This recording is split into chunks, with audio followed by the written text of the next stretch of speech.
Alikho elishona lingenazo ezalo yamukela ke nazi ezihamba phambili namuhla. Kuthekelwe ngolwazi kuyintsha engasebenzi, uHwarube uthi akukho okuzomvimba eKZN, kanti undunankulu uDingide eyokulwisana nobugebengu. Izindaba ze1 KZN TV zifundelwa uSiyabonga wakaduma, nina bezule Dume Sandlwane siyakhuleka. Bafuna kuqine ukugadwa kwezinto ezingena kuleli. Kuvundulelwa indawo esetshenziselwa ukugcina izimpahla okufaka phakathi ukudla, iziphuzo, okugcoba nokunye okuvele ukuthi ke sekwedlulelwe isikhathi nokunye okuyingozi. Ezinye zi-expire, ezinye inangisho ama-expiry dates zibekwe zaxutshwa nemikhiqizo le efana no-sniper ingozi ekwimikhiqizo ebulala amagundane nezilwane lezi ezisuke zizophazamisa imikhiqizo laphana ezitolo. Kuxutshwe konke ndawonye, kukhona ngisho imjovo othi mawubuka ukuthi iyona ke na-expiry date kodwa isazi ukuthi i-life span yayo iwu5 years. Uyayibuza ukuthi ngempela ngabe umuntu oyojova ngalowo mjovo loyo uyobe jova umjovo uyiwona wona yini. Okusikhalazayo mawubuka umningi bazo lezi impahla ngoba kusho ukuthi ukusabalala komonakalo kukhulu kakhulu. Yingakho ngithi amaphoyisa KwaZulu-Natal umsebenzi lo omkhulu abawenzile epholini ka-Provincial Commissioner uMkhwanazi usemqoka kakhulu kabi, ngoba ukuba abamile ngenyawo, abamile emazonzwana ukuthi bavakashele zonke lezi indawo. Umongameli wezwe sekhulumile ngazo ukuthi izona impela okufanele sifocuse kuzona sonke nje, nathi njengohulumeni wesifundazwe sakhuluma ngazo kufanele kufocuse kuzona. Ngabe akukho lokhu esikubonayo ukuthi kwazi ukuvimba ubonakalo esingawazi ukuthi uzoba namthelela muphi einganeni, ngoba kukhona ngisho okunye okubonayo ukuthi lo kuvuthuzela uma kwenziwa ama-snacks lana eingane ongakwazi njengoba ingane sisola ukuthi yiwo lama snacks kakhulu eziwadlayo anomthelelo omubi, ukuthi lokhu bekuzovuvuzela bese kwenzakalani. Silapha nje ngoba sinalokhu khathazeka ukuthi kusho umonakalo omkhulu okufanele ukuthi ke ukugadwa kwezinto ezingenayo ukuthi uqina imingcele yethu ithi uqina ukubheka ukuthi azikho izinto ezingena ngokungekho emthethweni. Sinomthwalo wena njengesifundazwe ukuxoxa nohulumeni kazwelonke, ikakhulukazi okuyibona abasebengamele la baba manager ama-borders, ukuthi basilekelele ngempela ukuthi kuvikelwe izwe lethu, kuvikelwe isifundazwe saZulu-Natal, kuvikelwe abantu baZulu-Natal ukuthi banga-exposeki emkhiqizweni nomgosi. Le ndawo ivundululwa nje kuzokhumuleka ukuthi izwe lonke libhekene nengwadla yokugula kuze kudlule emhlabeni izingane ngemuva kokuthenga okudliwayo ezitolo zabo kufika kuleli. Ukhomishana wamaphoyisa esifundazweni uthi ke kuqhutshwa uphenyo ngokutholakele. Nje indawo esetshenziswa abantu abaletha impahla eSouth Africa bayayiqasha ukuthi sacela ukuthi maziletha impahla zethu zifikele la kunina, sizothumela ama-truck ethu azozilanda la. So abantu abasebenza lezi ndawo basebenza kanjalo. So akulula ukuthi usheshe uthi-ke umnini wale ndawo usecaleni ngoba yena une-contract nomuntu oletha impahla. Umuntu esine-interest kena kakhulu efuneke asichazele into eningi yilo odile lezi impahla ukuthi zize la. So umnini wazo ukhona emaphepheni ukuthi uyena ozithengile la zithenge khona ukuthi azilethe la. Mazifika la ukuthi izosuka la zihambe ziye kuphi umkhondo omunye esiwulandelayo. Mase sisuka lapho-ke bese zidistributwa sebezithumele endaweni ezingafani. Uhlobo lwempahla esizithola lana-ke ziyahluka njengoba uPrima seke washo. Khona into ezidliwayo njengalana nje ubhontshisi lo olethwa aqhama ngaphandle. Kusho ukuthi ama-farmers bethu, abalimi bethu abasakwazi ukwenza imali ngoba sekuthenga ubhontshisi oqhama ngaphandle uzodayiswa la. Kuyacaca kusho ukuthi uzodayiswa cheap kunalwa la eSouth Africa. Ubhontshisi, ukudla kwezingane ezincane, ama-porridge, bese kuba nama-spice. Yabona ama-spice afakwa kulama chips lawa abovu adliwa ingane emalokishini ala ama-spice. Eceleni kwama-spice kukhona obhiya sebe-expayile, kukhona ama-tin o-fish khona la, kukhona imithi engatholakala. Noma ungakudokotela nje ufanele ukuze ubodokotela uzokubhalela i-prescription ukuthi uthole lo muthi. Angeke kwe-pharmacy uthi ngicela lo muthi bakunike ngoba kuvumelekanga. Siyithola ikhona nala, kuhlangene konke endaweni yodwa. Nale mithi-ke le ama-chemical etikhunywa ngawo kakhulu lekuthiwa ibulala amagundane ikhona nayo la. So zonke lezi zinto zihlangene endaweni eyodwa. Njengoba zihlangene endaweni eyodwa nje kuyacaca ukuthi abazibekanga ngokumthetho wala eSouth Africa. I-standard sala South Africa asibavumeli. Ezinye ze-expire, ezinye zika-expire, ezinye azibhalwanga nokubhala ukuthi ze-expire nini. Khona usuyidi nje sike sawubona la uzo-expire emva kwa 5 years. kusukela manje. So uyazibuza ukuthi mhloboni yaswidi lo. So oza kwethuke laba kwe-health sebefikile bathatha ezinye zalezi impahla bayozitesta ukuze sibone ukuthi nalezi ezibhalwe ukuthi azaka-expire kuyiqiniso azaka-expire noku-investigate ke ukuthi obani abazakhaya ngoba kungenzeka ukuthi bazithatha emazweni la sezi-expire khona sebezozilahla la kuthini. Enkulumeni kaMengameli wakuleli ebhekiswe esizweni kamuva waveza-ke ukuthi zonke izitolo ezingama-tuck shop kumele-ke zibhaliswe ngokusemthethweni zingakapheli izinsuku ezingama-21 zimbili izindawo ezivundululiwe eThekwini namuhla. Ey'ndabeni ze-1 KZN TV kube kuNtomo khona Mvubu ngiseThekwini. Usekela ngqongqoshe wezabasebenzi nokuqashwa uPhumzile Mgcina uthi uhambele indawo engaphansi kaMasipala eRenkonyeni ngenhloso yokuzothekela ngolwazi intsha engasebenzi ngezinhlelo umnyango onazo ezizoyilekelela ukuthi ikwazi ukuthola umsebenzi okanye baziqalela amabhizinisi abo. Ithole ithuba eliyingqayizivele intsha engaphansi kwaMasipala eRenkonyeni njengoba usekela ngqongqoshe wezabasebenzi nokuqashwa ehambele le ndawo lapho bekuhlangene khona intsha engasebenzi izothekela ngolwazi ngokuthi bangayithola kanjani imisebenzi kanjalo nokuziqalela amabhizinisi abo. Siyazi ukuthi South Africa one of the challenges esibhekane nawo unemployment and njenge department sisebenza ngokuyikhandla ngokubambisana wonke ama stakeholders ukuqinisekisa ukuthi I challenge unemployment siyakwazi ukuthi sidile naso sigcine siqedile. One of the programs esinawo engicabanga ukuthi angalekelela kakhulu emphakathini kunento ekuthiwa iLab in the department. It's a labor activation program okuyilapho ke abantu abasha ba trainwa khona baqeqeshwe ngezikili ehlukahlukene ikakhulukazi izikili lezi sibona sekuthiwa ama-scarce skills. Ube sebala izinhlelo abanazo eminyangweni ezilekelela abantu abasha. Bine sibe no PES okuyenye ama programs esinayo ku department la. IPES it's a public employment services. So siyasinqenqa abantu abasha kakhulukazi ukuthi bahambe bayo uploada ama profiles abo lapha yabasha ukuthi banani in terms of qualification khona uma sisithola umsebenzi sikwazi ukuthi sikuthathe ku PES because one of our system esikwazi ukuthi siplace ngabantu behambe bethola umsebenzi. Uthi zikhona izinhlelo zokulekelela osomabhizinisi abasafufusa nabafisa ukuziqalela. Zikhava osomabhizinisi abakhona abahle basahluleka abasacathula siyakwazi ukuthi sibalekelele ngama companies asuke khona lapha kwaLab. Laba bangenama skills abahlele emakhaya bano grade 12 siyafisa ukuthi basondele kuma TVET colleges abo na ku department yesi bezo applyela ukusebenza noma ukufunda izikili ehlukahlukene through I program kaLab. So ke siyafisa ukuthi abaye kuma labor centers abo bafike babuze ngayo basho ukuthi uDeputy Minister ukhulume ngayo bacela ubalekeleleke ngayo. Unobhala kwi-desk labantu abasha eRenkonyeni uthi lolu hlelo belivuleleke kwintsha yonke nengenawo umatikuletsheni. Simeme abantu abasha abahlele emakhaya abangasebenzi abanesifiso sokuziqalela amabhizinisi abo nabafuna imisebenzi. But asigcinanga ke ngokwenza ngendlela ejwayelekile ukufuna abantu abasha ababizwa ngama unemployed graduates. Sithe akuze lalabantu abasha esibabiza ngokuthi ama unskilled youth laba bangena ngisho matric nabano matric kuphela. Sathi abafike sizoxoxisana ngendlela esingazenza zokuthi sibathuthukise nokuthi bakuthole imisebenzi.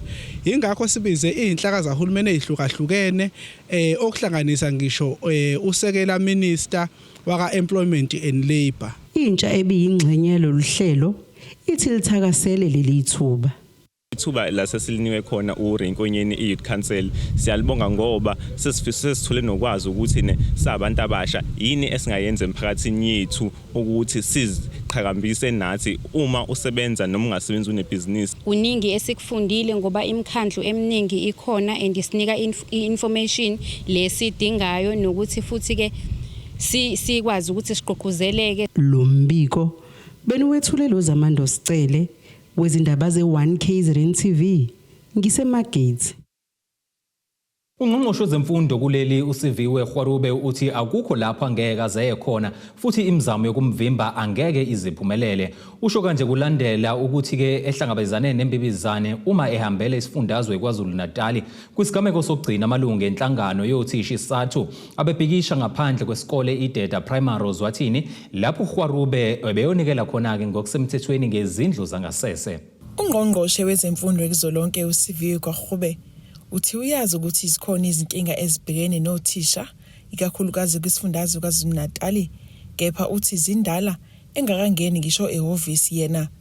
Usho lokho kulandela ukuthi yonke indawo lapho ehamba khona kulesifundazwe kuhleze kuzoba khona othisha bangamalungu enhlangano isathu bebhekisha ngaphandle bephethe izingqwembe. I think it's important to acknowledge indobana otishara ne-educators zethu, particularly in KZN, are frustrated. They are frustrated because of the financial problems zale province. Diagondeza kwenza kangangoko endinako indobana siyincedise le province. But it's also important to note that these are historical problems that have been long in the making. The issue around financial difficulties in KZN is not an invention of 2024. These have been decades in the making. UGwahube uthi akekho umuntu ozomvimba ukuba ahambele isifundazwe KwaZulu-Natal njengoba okuseqhulile kuyena ukulekelela axazulule izinkinga aphinde asebenzele abafundi bezikole zakuleli. But I am the person who's saying I want to assist the problem. I want to resolve the problem. But there will be no-go areas for me in KwaZulu-Natal.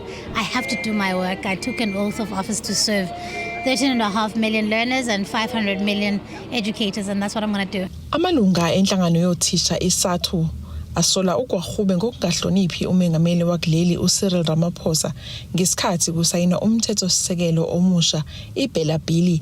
Laba bathi ungafiki kwakhe uGwahube ngesikhathi kusayinwa kwatshengisa ukungahloniphi, kanti aphinde aphakamisa izikhalazo ngezimfuno zabo eminyangweni wezemfundo. Ezindabeni ze1KZN TV ku-Ayanda Dube kusemgungundlovu. Ake sihlabene nali ikhefu sihlangabeze nezinye masibuya.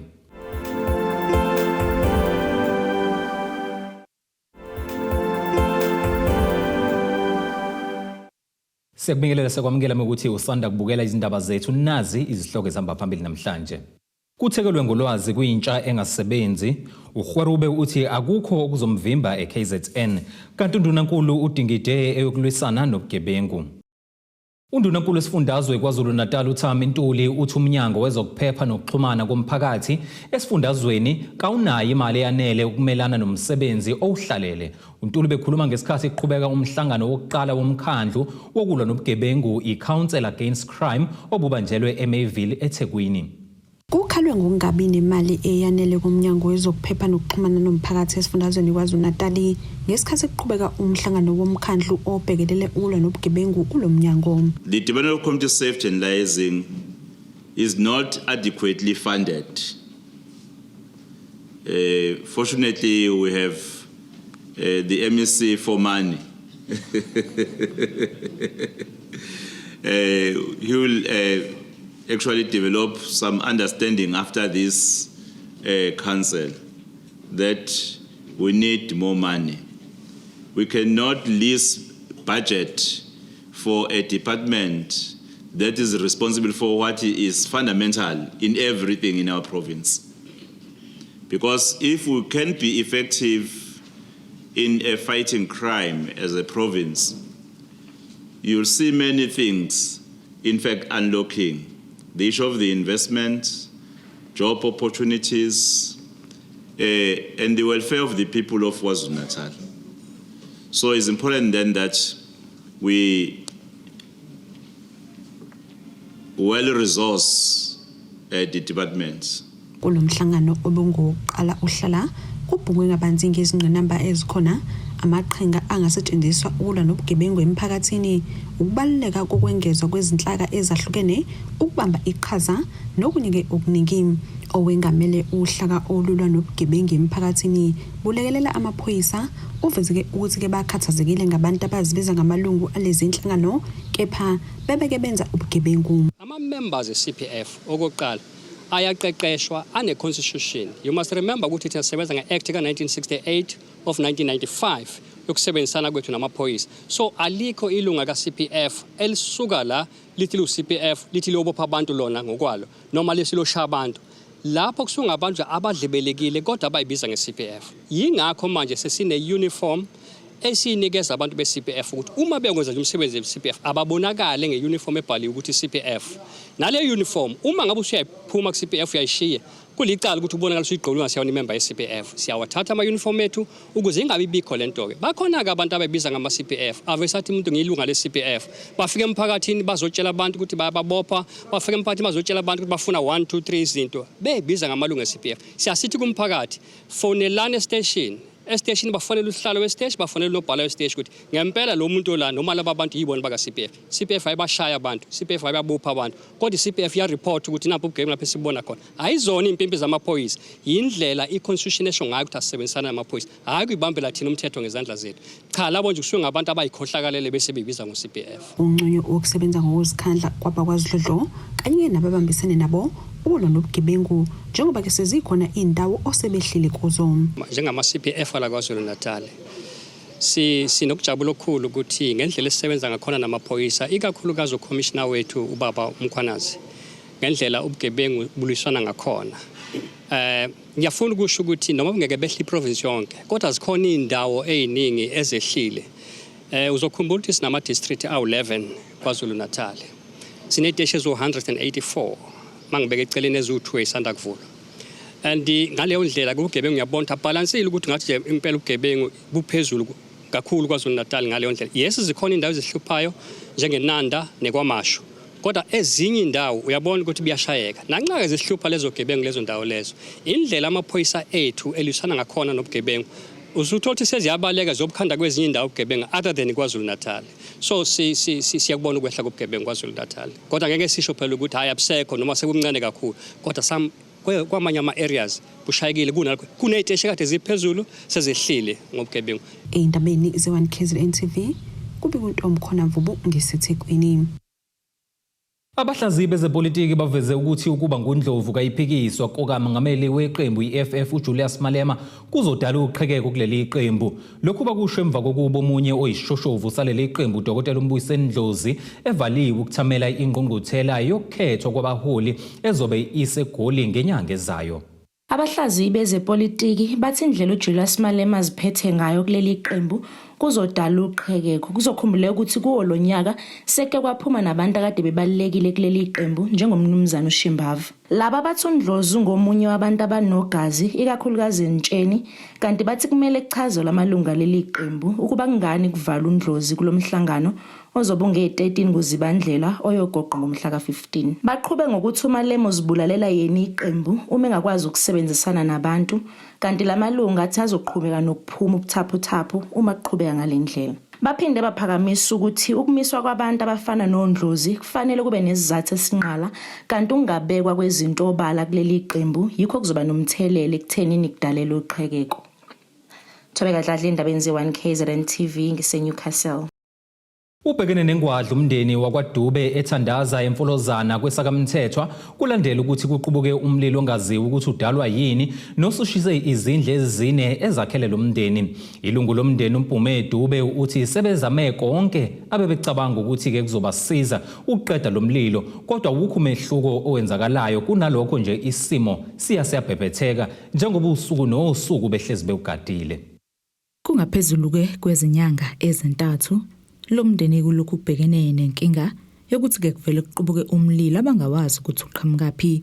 Izindle ezine ezinamakamera ngokwehlukana zonke ke zimoshakele njengolomlilo ubushe emakamereni kodwa ke futhi ubonakala umandla kakhulu kwimpahla yasendlini kanjalo ke nezokuqoka. Sinenkinga la kwaDube esekudlule inyanga ezintathu sibhekene nazo ngenxa yomlilo vele usuke ungabaswanga umuntu. Sekushe izindlu engaphezulu kwezu4. Lento yenzeka usuku nosuku makwenzekile kweqa mhlambe kuyadlula u3 days noma u4 days phinde kuqale phansi futhi. Uthema uqala lo mlilo lo kwasha izinto emakhabetheni. Saqala salimala lapho kwasha osofa, kwasha ingubo zokulala, amakhushini, kwasha ama uniform eingane.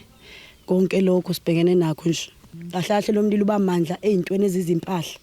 Impede, impahla zokulala, ezokuqoka, amakhabethe uyadestroya nje. Kwenzeka lokho nje lo mndeni ekuqaleni kwalonyaka uveza ukuthi ke wafihla ugogo naye ke washona ngokuthi ke ashe angqonqe nomlilo kwenye yalezindlu. Bathi ke bebesola ubudedengu bekhandlela ngaphambilini kodwa manje sebeyabona ukuthi ke ukushona kukagogo ngalendlela kwakuqala ke kwesinkinga kuleli khaya.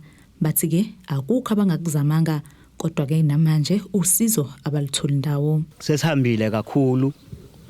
Sicela imkhuleko kwafika kwakhulekwa la ekhaya kakhulu beshintshana abazalwane. Amahlelo ngamahlelo enkonzo efika kuzokhulekwa phakathi kwaleli ekhaya. Kufike ukuthi isikhashana esincane ngabaza insuku ezimbili kusathe kushaya umoya kuphinde ubuye futhi lo mlilo. Lokho sesikusola ke manje ukuthi ngoba sihanjela ugogo wethu mama waleli ekhaya umama Mangubane.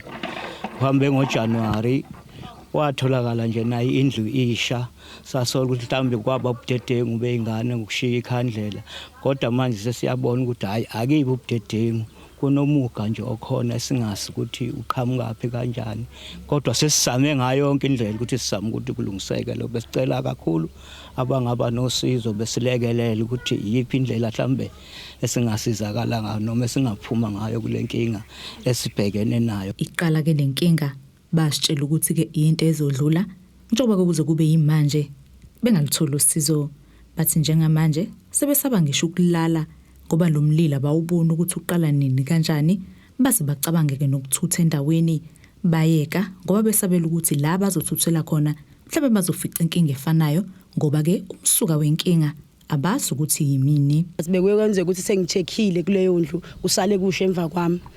Ingakho ngithi asihlezi kahle nazi nokulala kusuku inkinga. Ulala uphaphama ucabange noma uthuswe iphunga nje ongal understand usuyavuka usucinga indlu yonke ukuthi ngabe mhlawumbe sekuqale khona lokho yini. Asihlezi kahle. Siqale nathi qala lento sathi ingane ziyaganga ngoba sike saba nengane enenkinga yokuthi ibe nezinto ezibonayo eyivela khona nje singayiboni njengabantu abadala. Ekugcineni kwagcina kwabonakala ukuthi cha akusiyona ingane yinto ethile. Sake sazama ke ukuthi mhlambe ngabe izinto zabantu noma izinto zasemakhaya kodwa umehluko asuthuli. Yonke inhlobo bakwethu yosizo ngoba nokukhulekwa kukhulekiwe kakhulu. Sikhulekelwa abantu abahlukene namahlelo angafani.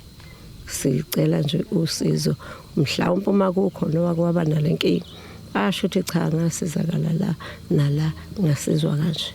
Lo mndeni ucela kunanoma ubani ongaba losizo ubayalele la obangasizakala khona njengoba bethi ke bazame yonke into ukubalekelela kodwa ke usiza balitholi. Lezi ke izindaba ze1 KZN TV ngengosamukeliso Nqulunga ngisithandaza kwesakamthethwa. Ukwanda kwezigameko ezibikwayo zobugebengu amalungu omphakathi zokubikwa kwemali izinswelaboya emabhange kuphoqe ukuthi amaphoyisa esiteshi eRichards Bay ukuba ke aqhube umkhankaso wokuqwashisa ngobugebengu ngalesikhathi sonyaka ukuze ke umphakathi uhlale uqaphile ngaso sonke isikhathi. Amaphoyisa athi lobugebengu kwenziwa online. Njengoba kubhekwe kumaholide okuphela konyaka ziyanda izigameko lapha amalungu omphakathi abayizisulu ebanjwa khona inkunzi izinswelaboya ephucwa imali emadolobheni. Lokhu kwenzeka ngisho na online. Amaphoyisa eRichards Bay aphuma umkhankaso lapho beqwashisa khona umphakathi ngobugebengu obuhlukahlukene edolobheni eRichards Bay. Namhlanje sine campaign fraud awareness campaign. Sibukile samaphoyisa eRichards Bay ukuthi njengoba sibheke kwi Black Friday nes-festive season esiseduzane nabantu babhizi bahlukanisa ama-stock files sakubuka kubalekile ukuthi siqwashise abantu ukuthi uma bethola ama-calls abamusa ukucofa noma yini kunabantu ababaskemayo bethi ama-calls asuka ema-bank. Then sibukile ukuthi somphakathi samaphoyisa eRichards Bay umphakathi asuqwashisa ukuthi no awumusa ukuchofa noma yini emafonini.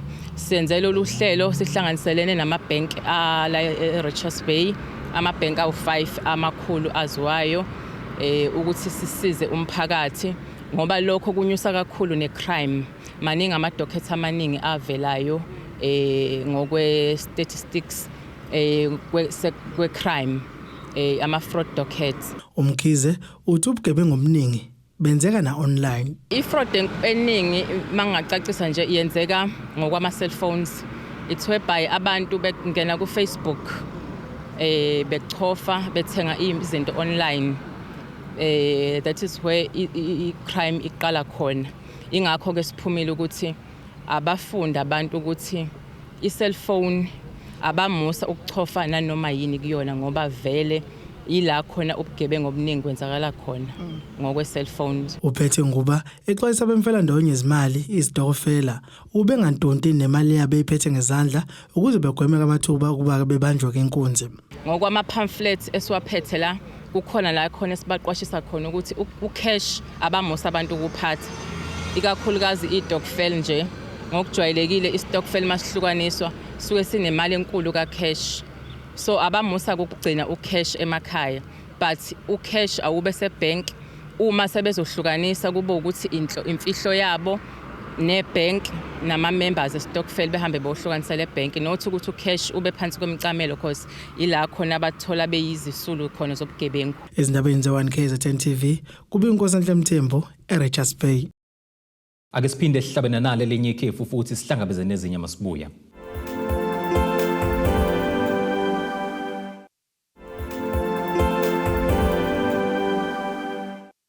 Sekubingelela sekwamukela ukuthi usanda kubukela izindaba zethu nazi izihloko ezihamba phambili namhlanje.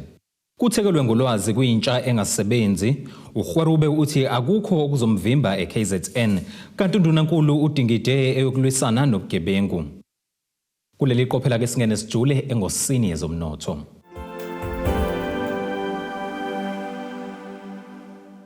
Irandi lakuleli liu 18 rand 6 cent maliqhathaniswa nedola lasemelika libe u22 rand 92 cent maliqhathaniswa nopondo seBrithani libe u19 rand 13 cent maliqhathaniswa neeuro laseYurophu igolide ke nalo lingu2638 dollars 3 cents ounce kuthuwelo ngahluziwe ube u73 dollars 31 cents umphongolo.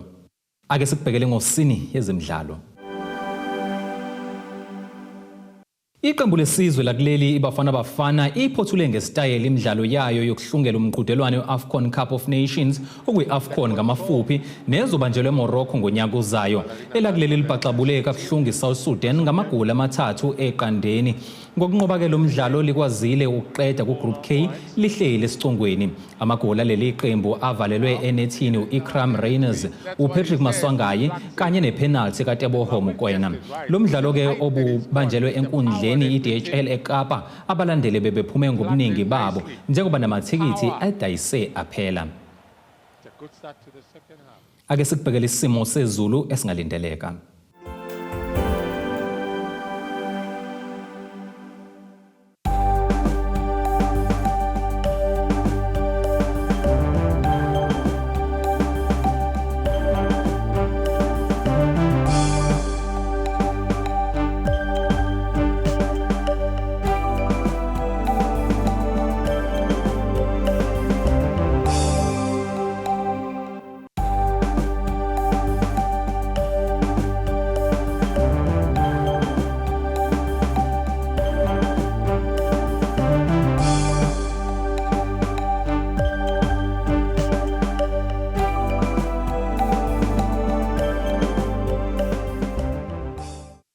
Zulumnyama ndlela zimhlophe ngezikuqise bese kuphathele zona namhlanje sihlangabeze futhi kusasa nezinye. Abethuli bethu bezindaba baxhaswe iTulis Bayview Bridal. Ungabashayela kulezi zinombolo ezivelile.